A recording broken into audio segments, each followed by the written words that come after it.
இப்போ நார்மலாக வெளிநாடுல போய் படிக்கணும் அப்படின்னா குழந்தைங்களுக்கோ இல்லை பேரண்ட்டுக்கோ வந்து பார்த்தீங்கன்னா ஒரு கேர்ள்ஸ் ஸ்டூடெண்ட்டாக அனுப்புகிறாங்க. இல்லைன்னா இப்போ பாய்ஸ் கூட வந்து பார்த்தீங்கன்னா சார் பாதுகாப்பமாக இருக்குமா அப்படின்னு கேட்குறாங்க. மெயின் மாணவர்களுக்கு என்னென்னா நிறைய கன்ஃபியூஷன் இருக்குது. என்எம்சி வந்து சில நார்ம்ஸ் கொடுத்துருக்காங்க.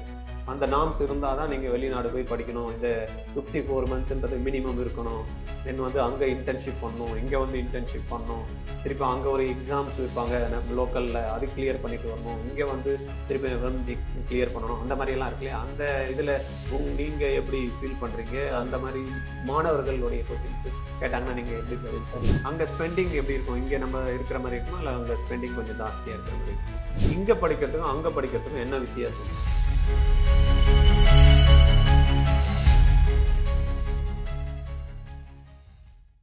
வணக்கம், உங்கள் கோவிந்தராஜ் ஆர்ஜிஆர் அகாடமி சார்பாக உங்ககிட்ட பேசிட்டு இருக்கேன். இன்னைக்கு நம்ம கூட வந்து பார்த்தீங்கன்னா ரூபேஷ் இருக்காங்க. ரூபேஷ் வந்து பார்த்தீங்கன்னா எல்லாருமே இங்கே சென்னையில இருந்து படிச்சுட்டு இருக்காங்க, இந்தியாவில் படிச்சுட்டு இருக்காங்க இல்லையா? இப்போ நிறைய பேர் வந்து அந்த சீட்டு வந்து கம்மியாக இருக்கிறதுனால 1,18,000 சீட்ஸ் தான் நம்மளுக்கு டோட்டல் த்ரூ அவுட் இந்தியாவில் இருக்குது. தமிழ்நாடை பொறுத்த வரைக்கும் வந்து பார்த்தீங்கன்னா நம்மளுக்கு 11,700 சீட்ஸ் தான் இருக்குது. அப்போ இந்த சீட்ஸ்க்குள்ளே நம்ம போட்டி போடணும்னா கிட்டத்தட்ட 1,50,000 லட்சம் சீட்ஸ் தான் வந்து பார்த்தீங்கன்னா 1,50,000 லட்சம் பேர் எழுதுறாங்க. ஆனால் 11,700 பேர் தான் சீட்ஸு வந்து வாங்க முடியும். அப்படி இருக்கிற பட்சத்தில் வெளிநாடு போய் படிக்க வேண்டிய ஒரு கட்டாயத்தில் வந்து இந்திய மாணவர்கள் தள்ளப்பட்டிருக்காங்க. அந்த மாதிரி வந்து பார்த்தீங்கன்னா ரூபேஷும் ஆர்ஜிஆரில் படித்து ஒரு மதிப்பெண் வந்து பார்த்தீங்கன்னா அந்த எக்ஸ்பெக்டட் கட் ஆஃப் கொஞ்சம் கம்மியாக இருக்கிறதுனால வெளிநாடு போய் படிக்கணும் அப்படின்ற ஆர்வத்தில் படித்தே ஆகணும். மெடிக்கல் இங்கேயும் ஆப்பர்ச்சுனிட்டி இல்லை, டைமும் வந்து வெயிட் பண்ண வேணாம், வேஸ்ட் பண்ண வேணாம் அப்படின்றதுனால என்ன பண்ணியிருக்காங்க, ஒரு அயல்நாட்டில் போய் படிச்சுட்டு வந்திருக்காங்க. அவங்க இப்போ நம்ம அரங்கத்தில் இருக்காங்க. அவங்கள வந்து வெல்கம் பண்ணிடுறோம். வணக்கம். வணக்கம். ஓகே சார், ரூபேஷ் உங்களை பற்றி செல்ஃபாக இன்ட்ரோடக்ஷன் நீங்கள் கொடுத்துருங்க. Myself I'm Rupesh. நான் வந்து ஆர்ஜிஆரில் தான் படித்தேன் 2018 பேட்சில். கட் ஆஃப் வந்து இல்லாததுனால லைக் ஆஸ் எக்ஸ்பெக்டட் நான் ஃபாரின் போய் படிக்க வேண்டிய சுச்சுவேஷன் க்ரியேட் ஆச்சு. ஸோ நான் ஃபாரின் போய் கிர்கிஸ்தானில் எம்பிபிஎஸ் ஜாயின் பண்ணேன் ஜலாலாபாத் ஸ்டேட் மெடிக்கல் யூனிவர்சிட்டியில். ஸோ ஆஸ் 5 இயர்ஸ் கம்ப்ளீட் பண்ணி உங்கள் முன்னாடி இப்போ வந்து எஃப்எம்ஜி கிளியர் பண்ணி நான் இங்கே சார் முன்னாடி உட்காந்துட்ருக்கேன். ஓகே, ரூபேஷ் என்ன சொல்கிறாங்க அப்படின்னா அங்கே வந்து இன்ஃப்ராஸ்ட்ரக்சர்லேருந்து காலேஜிலேருந்து நான் முடிச்சுட்டு வந்திருக்கேன் சார், அதனால் வந்து இங்கேருந்து போகிறதுக்கு நம்மளால் ரெக்கமெண்ட் பண்ண முடியும், நிறைய பசங்களை நம்ம அனுப்பிச்சி விடலாம், தமிழ்நாட்டில் இருந்து நிறைய பேர் இருக்காங்கன்ட்டு. பட்டு ஃபஸ்ட்டு வந்து பார்த்தீங்கன்னா ஒன்று ஒன்றா கேட்டுக்கலாம். யூனிவர்சிட்டியோட நேமோ இல்லை காலேஜ் நேம் என்னமா சார்? நம்ம ஜலாலாபாத் ஸ்டேட் மெடிக்கல் யூனிவர்சிட்டின்னு இருக்குது சார். ஓகே, அது என்ன ப்ரைவேட் காலேஜா சார்? அது கவர்மெண்ட் காலேஜ். Government college. அங்கே ப்ரைவேட்டாக இருக்குது, கவர்மெண்ட்டும் ரெண்டுமே இருக்குது சார். கவர்மெண்ட்டும் இருக்குது. சரி, இப்போ நார்மலாக வெளிநாடுல போய் படிக்கணும் அப்படின்னா குழந்தைங்களுக்கோ இல்லை பேரண்ட்டுக்கோ வந்து பார்த்தீங்கன்னா ஒரு கேர்ள்ஸ் ஸ்டூடெண்ட்டாக அனுப்புகிறாங்க. இல்லைன்னா இப்போ பாய்ஸ் கூட வந்து பார்த்தீங்கன்னா சார் பாதுகாப்பமாக இருக்குமா அப்படின்னு கேட்குறாங்க. மெயின் ரொம்ப செக்யூரான பிளேஸ் சார். இந்த மாதிரி வேறு எந்த தொல்லைகளும் இல்லை, அந்த ஊர் மக்களாலேயும் நமக்கு எந்த பிரச்சனையுமே இல்லை சார். இப்போ கேர்ள்ஸ்க்கு பார்த்தீங்கன்னா ஹாஸ்டல் இருக்கணும் சார் கேம்பஸ்குள்ளேயே. லைக் வந்து ஃபஸ்ட்டு யூனிவர்சிட்டி ஹாஸ்பிட்டல் அதுக்குள்ளேயே கேர்ள்ஸ் ஹாஸ்டல் இருக்கிறதுனால கேர்ள்ஸ்க்கு ரொம்ப சேஃப்டி. அதுவும் ஃபுல் டைம் செக்யூரிட்டி இருப்பாங்க. லைக் வந்து எந்த பிரச்சனையுமே இல்லை. எனி பிரச்சனைனா நமக்கு வந்து ஸ்டூடெண்ட் ரிலேஷன் சென்டர்னு ஒன்று இருக்குது சார். அங்கே போயிட்டு நம்ம இது பண்ணலாம், இல்லை மெயில் போடலாம். வித்தின் 48 ஹவர்ஸில் நமக்கான சொல்யூஷன் கிடச்சிடும் சார். ஓகே, ஒன்றும் சரி, பாதுகாப்பாக இருக்கும் அப்படின்றீங்க. ரெண்டாவது படிக்கிறதுலாம் நெக்ஸ்ட்டு தான் சாப்பாடு சார். நமக்கு சாப்பாடு பார்த்திங்கன்னா இந்தியன் ஃபுட் தான் சார். நீங்கள் பார்த்தீங்கன்னா த்ரீ டைம்ஸ் அ டே கிடைக்கும். வீக்லி 6 days வந்து வெஜ் நான்வெஜ் ரெண்டுமே அவைலபிளாக இருக்கும். 7th டே உங்களுக்கு வெஜ்ஜாக தான் இருக்கும். அது இல்லாமல் ரொட்டி இருக்கும், கர்ட் இருக்கும், ஃப்ரூட் சாலட்ஸ் இருக்கும். ஸோ உங்களுக்கு அன்லிமிட்டட் தான், நீங்கள் என்னன்னாலும் எடுத்து சாப்பிட்டுக்கலாம். ஓரளவுக்கு வந்து நம்ம சாப்பிட்ற மாதிரி ஓரளவுக்கு சாப்பாடு கிடைக்கும் அங்கே சார். நம்ம சாப்பிட்ற மாதிரி நிறைய இந்தியன் கெஃபேஸுமே அங்கே இருக்குது சார். இருக்குது. ஸோ அதனால பிரச்சனை. ஓகே, அங்கே ஸ்பெண்டிங் எப்படி இருக்கும்? இங்கே நம்ம இருக்கிற மாதிரி இருக்குமா இல்லை அங்கே ஸ்பெண்டிங் கொஞ்சம் ஜாஸ்தியாக இருக்கிற மாதிரி இருக்குமா சார்? நீங்கள் நினைப்பீங்க ஒரு ஃபாரின் கண்ட்ரி, ஸோ அதனால் வந்து ஸ்பெண்டிங் எக்ஸ்பெண்டிச்சர் ரொம்ப அதிகமாக இருக்கும்ட்டு. பட் அதோட எக்கனாமி இந்தியன் எக்கனாமியும் same sir. Like 1 rupee = 1 soom sir. So உங்களுக்கு மேக்ஸிமம் ஸ்பெண்டிங் எல்லாமே கிட்டத்தட்ட ஒரே ஆல்மோஸ்ட் ஒன்றா இருக்கும். Okay, right. அப்போமா அடுத்தது வந்து பார்த்தீங்கன்னா மெயின் வந்து நம்மளுடைய இந்த கிளைமேட்டிக் கண்டிஷன். ஏன்னா நம்ம இங்கே வந்து பார்த்தீங்கன்னா ஒரு மாதிரி இருந்திருப்போம். அங்கே போனதுமே என்னென்ன வெளியில் போகிறப்ப சில இடத்துலலாம் குளிர் பிரதேசமாக இருக்குது அப்படின்றாங்க. அந்த மாதிரி இருக்குமா இதில் எப்படி சார்? அங்கே ரெண்டுமே இருக்கும் சார். நீங்கள் வந்து சம்மரே எக்ஸ்பெக்ட் பண்ணலாம், வின்டர் எக்ஸ்பெக்ட் பண்ணலாம். ஸோ நீங்கள் இப்போ போகிற டைம் நீங்கள் எப்போ போவீங்கன்னா செப்டம்பர் மந்த் போவீங்க. செப்டம்பர் மந்த் போகும்போது லைக் வந்து அந்த ஊட்டி கொடைக்கானல் மாதிரி இருக்கும். ஸ்லோவாக அந்த டெம்பரேச்சர் வந்து கம்மியாகும். ஸோ அதுக்கு வந்து உங்கள் பாடி நேச்சுரலாகவே அடாப்ட் ஆகும். ஸோ உங்களுக்கு வந்து குளிர் வந்து ஒரு பெரிய பிரச்சனையாக இருக்காது. மற்ற கண்ட்ரீஸ் நீங்கள் ரஷ்யா அந்த மாதிரி கண்ட்ரீஸ் நீங்கள் போகும்போது -45 -48 ஒரு டெம்பரேச்சர் ஃபேஸ் பண்ணுவீங்க. ஆனால் இந்த ஜலாலாபாத் ஸ்டேட் மெடிக்கல் யூனிவர்சிட்டி அவ்வளோலாம் போகாது சார். இது வந்து இந்தியாவுக்கு மேலேயே இருக்கிறதுனால -20 போகும். அதுவுமே 1-2 நாளில் தான். அன்றைக்கி காலேஜ் லீவ் விட்டுருவாங்க. ஸோ அதனால அது பிரச்சனை கிடையாது. மற்றபடி பார்த்தீங்கன்னா சம்மருமே இருக்கும். அது வின்டர் ரொம்ப நாளாக இருக்காது. லைக் நார்மல் டேஸில் உங்களுக்கு வந்து 1, 2 அந்த மாதிரி இருக்கும். It's parable sir. ஓகே. இப்ப ஆக்சுவலா வந்து பார்த்தீங்கன்னா, இப்ப சில கண்ட்ரில ரஷ்யாலலாம் கூட ஆர்ஜிஆர்ல வந்து பசங்க படிக்கிறாங்க நெறைய யூனிவர்சிட்டில. அந்த பசங்க சொல்றதுன்னா, எங்களுக்கு வந்து தங்குற இடத்திலேயே இந்த கூலர் மாரி ஹீட்டர் வச்சிருக்காங்க. அந்த மாரி எல்லாம் ஃபெசிலிட்டீஸ் சார் இருக்குமா இங்க? எல்லாமே இருக்குது சார். நமக்கு வந்து ரூமில் ஹீட்டர்ஸ் இருக்கும். லைக் நீங்கள் ஒரு காரிடாரில் நடக்கிறீங்கன்னா ஃபுல்லாக ஹீட்டர்ஸ் எக்யூப் பண்ணியிருக்கோம். ஈவன் இந்த ஃப்ளோர்லேயுமே ஹீட்டர்ஸ் இருக்கும் சார். ஹீட்டட் டைல்ஸ் எல்லாமே இருக்கும். ஸோ உங்களுக்கு வந்து இந்த சில்னஸை நீங்கள் அவ்வளோ ஃபீல் பண்ண மாட்டீங்க. During winter like proper clothes மட்டும் போட்டால் போதும் சார். ஓகே. இது வந்து பேசிக். அடுத்தது வந்து பார்த்தீங்கன்னா, படிக்கிறதுல வந்துட்டோம் அப்டின்னா, இங்க படிக்கிறதுக்கும், அங்க படிக்கிறதுக்கும் என்ன வித்தியாசம்? சார் இங்கே படிக்கிறதுக்கும் அங்கே படிக்கிறதுக்கும் வித்தியாசம்னு பார்த்தீங்கன்னா ஒன்றுமே இல்லை சார். லைக் காலேஜ் மட்டும்தான் அங்கே இருக்குது. ஓகே. சரிங்களா? இங்கே காலேஜ் இங்கே இருக்குது. ஸோ அங்கே பார்த்தீங்கன்னா ஸ்டாஃப்ஸ் எல்லாருமே பார்த்தீங்கன்னா இன்டர்நேஷ்னல் ஃபேக்கல்ட்டிஸ் லைக் இன்டர்நேஷ்னல் ஸ்டாண்டர்ட்ஸில் இருப்பாங்க. ஸோ மேக்ஸிமம் பார்த்தீங்கன்னா நமக்கு ஸ்டாஃப் எல்லாமே பார்த்தீங்கன்னா தமிழ்நாடு, நார்த் இந்தியா, பாகிஸ்தான், நேபாள் இந்த மாதிரி இருக்க ஸ்டாஃப் தான் எடுப்பாங்க. ஸோ எல்லாருமே இங்கிலீஷ் ஸ்பீக்கிங் ஸ்டாஃப்ஸ் தான். ஸோ உங்களுக்கு குவாலிட்டி ஆஃப் எஜுகேஷன் வந்து ரொம்ப நல்லாயிருக்கும் சார். அங்கே படிச்சிங்கன்னா நீங்கள் யூரோப்பியன் ஸ்டாண்டர்ட்ஸ்க்கு நீங்கள் எழுதலாம். லைக் வந்து அந்த புக்ஸ் எல்லாமே foreign author books sir. So அதனால் நீங்கள் பிளாபோ, யூஎஸ் அசம்பிளியோ நாளைக்கு எழுதுறதுக்கு உங்களுக்கு ரொம்ப ஹெல்ப்ஃபுல்லாக இருக்கும். சரி. ஓகே. இப்ப இங்க வந்து பார்த்தீங்கன்னா, 5½ வருஷம் படிக்கிறாங்க. அங்க எத்தன வருஷம் படிக்கணும்? சார் அங்கே வந்து 5½ வருஷம் ப்ளஸ் உங்களுக்கு வந்து இன்டர்ன்ஷிப் இருக்கும் சார். இன்டர்ன்ஷிப் குடுக்குறாங்க. சரி. இப்ப மாணவர்களுக்கு என்னன்னா, நெறைய கன்ஃப்யூஷன். இப்ப என் என்எம்சி வந்து சில நார்ம்ஸ் குடுத்துருக்காங்க. அந்த நார்ம்ஸ் இருந்தா தான் நீங்க வெளிநாடு போய் படிக்கணும். இந்த 54 மந்த்ஸ்ன்றது மினிமம் இருக்கணும். தென் வந்து அங்க இன்டர்ன்ஷிப் பண்ணணும். இங்க வந்து இன்டர்ன்ஷிப் பண்ணணும்.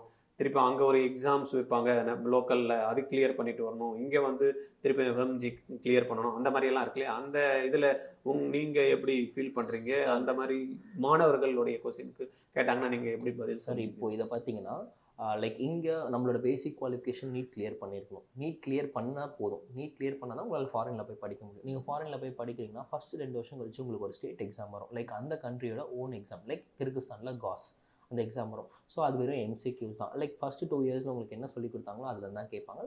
லைக் நீங்கள் வந்து இட்ஸ் டூபிள் எக்ஸாம் தான். இது வந்து லைக் ரொம்ப கஷ்டம்லாம் கிடையாது.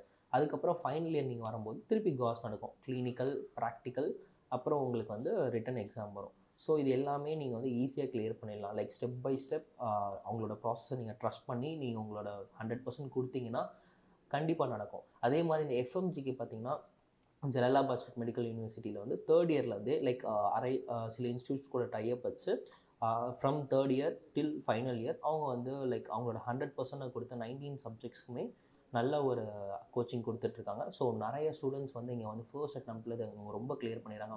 மீன்வைல் நிறைய ஸ்டூடெண்ட்ஸ் ரொம்ப ஸ்ட்ரகிள் ஆகிட்டு இருக்காங்க. இப்போ நார்மலாகவே பர்சன்டேஜ்னு பார்த்தோன்னா டோட்டலாகவே எஃப்எம்ஜி எழுதுறதுல வந்து பார்த்தீங்கன்னா ஒரு 12 to 13% தான் மேக்ஸிமம் வெளிநாடு போய் படிச்சுட்டு வர பசங்க வந்து கிளியர் பண்ணுறாங்க. அது என்ன ரீசன் நினைக்கிறீங்க நீங்கள்? சார் அது லேக் ஆஃப் லைக் என்ன படிக்கணுன்றதை கரெக்டாக படித்தாங்கன்னா கரெக்டாக பாஸ் பண்ணிவிடுவாங்க சார். என்ன கேட்குறாங்க லைக் அதுக்கு என்ன படிக்கணும், படித்தா பாஸ் பண்ணிடலாம் சார். அப்போ படிக்கணும், அதுதான் மெயின். படித்தா தான் பாஸ் பண்ண முடியும். Okay, right. இப்போ இங்கத்திக்கு இருக்கிற ஃபீஸ் ஸ்ட்ரக்சருக்கும் அங்கத்திக்கும் சேமாக இருக்கா இல்லை டிஃப்ரெண்ட் இருக்கா? நீங்கள் வந்து கவர்மெண்ட் தான் சொல்கிறீங்க. இங்கெல்லாம் கவர்மெண்ட்டில் வந்து பார்த்தீங்கன்னா ஃபியூ தௌசண்ட்ஸ் தான் ஆகுது. இப்போ அங்கேயும் அந்த மாதிரி 1000 கொடுத்து படிக்க முடியுமா? சார் இப்போ கவர்மெண்ட்டுன்னு பார்த்தீங்கன்னா நமக்கு ஃபீஸுன்றது பார்த்தீங்கன்னா 2,60,000 இல்லை 3,00,000 அப்படி தான் சார் வரும். Okay, maximum. ஆனால் அதுக்கப்புறம் அங்கே இருக்க எக்ஸ்பென்ஸ்லாம் இருக்குது. லைக் ஃபுட்டு, ஹாஸ்டல், ஷெல்டர், அப்புறம் வந்து laundry, medical insurance, visa extension, miscarriage fees இதெல்லாம் இருக்குது சார். ஸோ இதெல்லாம் சேர்த்து சொல்லும் போது தான் நமக்கு அந்த 6,60,000 ஒரு பேக்கேஜ் வருது. ஸோ இது கூட எல்லாமே உங்களுக்கு இன்க்ளூட் ஆகிடும். ஓகே. அப்போ ஆல்மோஸ்ட் வந்து பார்த்தீங்கன்னா ஒரு இங்கே தமிழ்நாட்டில் ஒரு ப்ரைவேட் காலேஜில் கவர்மெண்ட் சீட்டு கிடச்சா என்ன ஃபீஸ் ஆகுமோ அந்த ஃபீஸ் வந்து பார்த்தீங்கன்னா அங்கே போய் படிக்கிறதுக்கு ப்ளஸ் தங்கறதுக்கு சாப்பிட்றதுக்கு இதெல்லாம் சேர்த்து நம்மளால அங்கே பண்ண முடியும் அப்படின்ட்டு. கண்டிப்பாக. ஓகே. அங்கே சப்போஸ் நான் போய் அங்கே போகிறேன், ஃபஸ்ட் இயர் படிக்கிறேன், எக்ஸாம் வந்து க்ளீன் பண்ணுறேன், நான் திருப்பியும் வந்து இங்கே ஊருக்கு வந்து போகணும்னா அப்போ எப்போ லீவ் கொடுப்பாங்க, நான் எப்போ வந்து பார்க்க முடியும்? சார் நம்ம பார்த்தீங்கன்னா ஃபஸ்ட் இயர் கொஞ்சம் லென்த்தியாக இருக்கும் சார். நமக்கு ஜூன் ஜூலையில் தான் முடியும். ஸோ ஜூன் ஜூலையில் நீங்கள் வந்தீங்கன்னா திருப்பி நீங்கள் லைக் லீவ் எடுத்துகிட்டு நீங்கள் வந்தீங்கன்னா லைக் செப்டம்பரில் திருப்பி அங்கே போகிற மாதிரி இருக்கும் சார். ஸோ இதே மாதிரி எவ்ரி இயர் உங்களுக்கு வந்து நடுவில் இன்டர்மீடியட் ஹாலிடேஸ் கிடச்சிக்கிட்டே இருக்கும் சார். சப்போஸ் எனக்கு எதனா எமர்ஜென்சி நான் வர முடியுமா? கண்டிப்பாக சார், ஷூர் உங்களால் வர முடியும். லைக் ஸ்டூடெண்ட்ஸ்க்கு இன் கேஸ் ஆஃப் எனி எமர்ஜென்சியில் வந்து உங்களுக்கு லைக் வீட்டில் ஏதாச்சும் பிரச்சனைனா ஷூராக நீங்கள் வந்து அட்மினிஸ்ட்ரேஷனை காண்டாக்ட் பண்ணி பாஸ்போர்ட் வாங்கிட்டு you can come back home. Suppose parent நினைச்சாங்க நாங்க போய் பார்க்கணும் அப்படின்னா அதுக்கு ஷூராக சார், நீங்கள் உங்களோட ஸ்டூடெண்ட் வந்து உங்கள் சன் வந்து அட்மினிஸ்ட்ரேஷனை ரிக்வஸ்ட் பண்ணி இந்த மாதிரி என் பேரண்ட் வரணும்னு சொன்னாங்கன்னா உங்களுக்கு ஆஃபர் லெட்டர் கொடுப்பாங்க. அந்த லெட்டர் வச்சு நீங்கள் கண்டிப்பாக அங்கே வந்து பார்க்க முடியும் சார். ஓகே, இது வந்து ஜாயின் பண்ணதுக்கப்புறம் நம்ம பார்க்கலாம். சப்போஸ் ஒரு பேரண்ட் சொல்றாரு சார் நான் ஜாயின் பண்ணுறதுக்கு முன்னாடி நான் போய் காலேஜ் பார்க்கணும் சார் அப்படின்னா அதுக்கான ஏற்பாடுகள் சார் அதுக்குமே நம்ம ஏற்பாடு பண்ணி தர முடியும் சார். அந்த மாதிரி போயிட்டு வந்து காலேஜ் ஜாயின் பண்ணதுக்கு முன்னாடி போய் பார்த்துட்டு வரணும்னா ஒரு நார்மலாக எவ்வளோ செலவு பண்ணணும் சார்? இப்போது வந்து ஒரு பேரண்ட் மட்டும் போய் பார்த்துட்டு வரணும் அப்படின்னு ஒருத்தங்க மட்டும் போகிறாங்கன்னா லைக் இதோட அப்ராக்சிமேட் காஸ்ட் நீங்கள் டிக்கெட் புக் பண்ணுறதை பொறுத்து ஏர்லைன்ஸை பொறுத்து அதோட காஸ்ட் வரும் சார். மினிமம் வந்து 60 வரும் சார், 50 to 60 ஒன் டைமா இல்லை போயிட்டு வர மினிமம் காஸ்ட். மேக்ஸிமம் வந்து அந்த time of booking flight. Okay, முன்னாடியே புக் பண்ணால் அதுக்கேற்ற மாதிரி நம்மளுக்கு வந்து கிடைக்கும். ஓகே, ரூபேஷ் வந்து பார்த்தீங்கன்னா நிறைய தகவல் வந்து நம்மக்கிட்ட ஷேர் பண்ணிக்கிட்டாரு. இன்னும் உங்களுக்கு கேட்க வேண்டிய நிறைய பாயிண்ட்ஸ் கூட இருக்கும். ஜலால் ஸ்டேட் மெடிக்கல் யூனிவர்சிட்டியில் வந்து நீங்கள் சேரணும் அப்படின்ற மாதிரி ஐடியா இருக்குது அப்படின்னா 9176552121 இந்த நம்பரில் கால் பண்ணுங்கள். சப்போஸ் அங்கே இருக்கக்கூடிய படிக்கக்கூடிய மாணவர்கள் இன்னும் நிறைய பேர் இருக்காங்க, அவங்க பேரண்ட்ஸு வந்து இங்கே இருக்காங்க. இப்போ அங்கே வந்து டோட்டல் இன்டேக் வருஷத்துக்கு எவ்வளோ எடுக்கிறாங்க இந்த கோர்ஸ்? 400 எடுப்பாங்க சார். 400. ஓகே, அதில் நம்ம மேக்ஸிமம் இந்தியன்ஸ் இருக்காங்களா இல்லை தமிழ்நாட்டில் சார்? மேக்ஸிமம் இந்தியன்ஸ் தான் சார். அதர் கண்ட்ரிஸ் கம்பேர் பண்ணும்போது மேக்ஸிமம் இந்தியன்ஸ் தான். அதில் வந்து மேக்ஸிமம் யாருன்னு கேட்டிங்கன்னா சவுத் இந்தியன்ஸ். நம்ம தமிழ்நாட்டு பசங்க தான் அங்கே அதிகம். தமிழ் கல்ச்சர் அங்கே வந்து எல்லா ஃபங்க்ஷன்ஸுமே அங்கே நடக்கும். லைக் ஸ்போர்ட்ஸ், கல்ச்சுரல்ஸ் எல்லாமே உங்களுக்கு வந்து ஃபேண்டாஸ்டிக்காக இருக்கும். சரி, அப்போ நம்ம இங்கே போய் பெற்றோர்கள் வந்து பார்த்தீங்கன்னா முன்னாடியே போய் பார்க்கணும் அப்படின்னாலும் அதையும் போய் பார்க்கறதுக்கு ரூபேஷ் வந்து அரேஞ்ச் பண்ணுறேன்றார் அங்கே படித்ததுனால. ப்ளஸ் வந்து இங்கே இருக்கக்கூடிய மாணவர்களுடைய இப்போ அங்கே போய் படிக்கிறாங்க, மாணவர்களுடைய பெற்றோர்கள் இங்கே இருக்காங்க, அவங்கக்கிட்ட எப்படி வந்து கிளாஸஸ் போயிட்டு இருக்கு அந்த மாதிரி உங்களுக்கு எதனா டவுட் கிளியர் பண்ணோம் அப்படின்னாலும் ரெஃபரன்ஸ் வந்து நிறைய கொடுக்குறேன் அப்படின்ட்டாங்க. சரியா?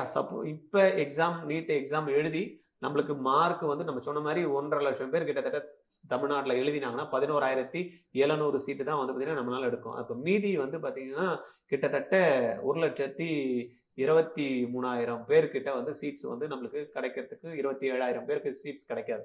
அப்போ இவங்களதுல நான் படிச்சே ஆகணும் அப்படின்றவங்க சில பேர் ரிப்பீட்டர்ஸ் போவாங்க.